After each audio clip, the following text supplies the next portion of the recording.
This broken cross, aka the German through ball, is something that a lot of pros do not want you to know. It's been kept secret in the pro community, and I've done my best to unveil how you perform it. I've tested it, and lads, let me just say, it's definitely very broken and it needs to be patched. This tutorial is an educational tutorial for the purpose of showing you guys how to perform it and also how to defend it so that you can become aware of this technique. Griezmann, 3 men around him, but somehow finds some space. Ronaldo, fantastic, opening the drive back. He's made himself the tiniest bit of space. Almost feels like a bit of a taunt. Didn't really go for him. Oh! The display there is absolutely ridiculous. The Elastico on the goal line. On the goal line, the finest. We talked about AussieFIFA. He's not here to make up the numbers.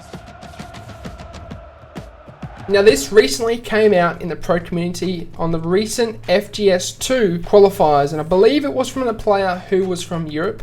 He did this through ball twice in a qualifier. Everyone was shocked. They don't know what he did, but to my surprise, lads, it was in the community for quite some time, hence the name, the German through ball. And despise this, lads, it's actually not a through ball, it's a crossing technique. To perform it, what they are basically doing is triggering a run with any player. It could be the midfielder, it could be the wing back, it could be, who knows, your centre back, your attacker, whoever it is. And the way you trigger a run is by tapping L1 while pointing the left stick towards a player that you want to make the run, or as you pass the ball, you hold L1 in and that will trigger the player to begin making a run in behind, which you can then perform the through ball. Now, once you have done this, the player will begin to make a run in behind.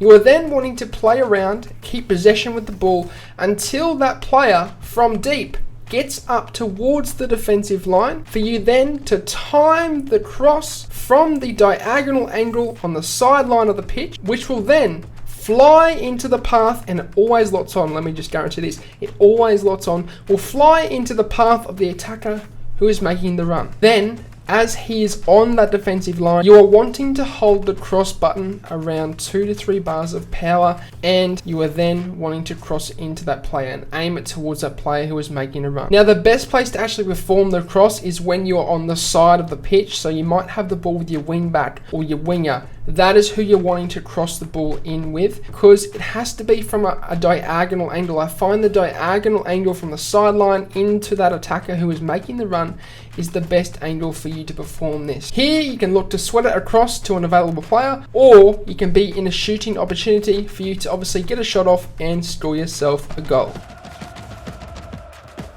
Now, personally, I've had this performed against me by other pros, and it really drove me to try and find out how it was performed. And basically, I then wanted to find out how to defend against it so that I can also let you guys know how you can defend against it, because there's probably a lot of you guys out there who are conceding these types of goals and not wondering how the hell they're being performed, nor how to defend against it. The way you defend against it is you want to always be tracking the runs. This is very, very important. If you see your opponent is triggering a run from the midfielder, from the wing back, from an attacker, and he is running from deep then into behind, and you can notice he's keeping possession, you need to track that run. The way you do it is right stick switching. You need to use the right stick to select, let's say, the centre back, to track that run as it is going in behind. And then when you're in that situation where you're contesting for the ball as it's being crossed in, you want to press the clear button. Pass, I find, doesn't work. Because it locks on so well to the attacker, you need to press the clear button. This is very, very important. And lads, if you were to do this, this will help you defend against this broken corner technique, which obviously allow you to keep a solid defense when these glitches are being exploited against you. But it's a short but sweet tutorial for you guys today, but I really wanted to shed some light on this to let the community know and basically show you how to defend against it so that we can overcome the challenges of this crossing technique. That will signal the end of this video. I hope you guys enjoyed it. Can we smash a like, drop a sub, and also follow me on Instagram, lads, and TikTok. I'm doing tutorials over there. I'm also coaching one-on-one on patreon.com, so links are all in the description down below. But as always, I hope you have a good day. I'm out. Sayonara, au revoir, adios, salam, ciao. Goodbye.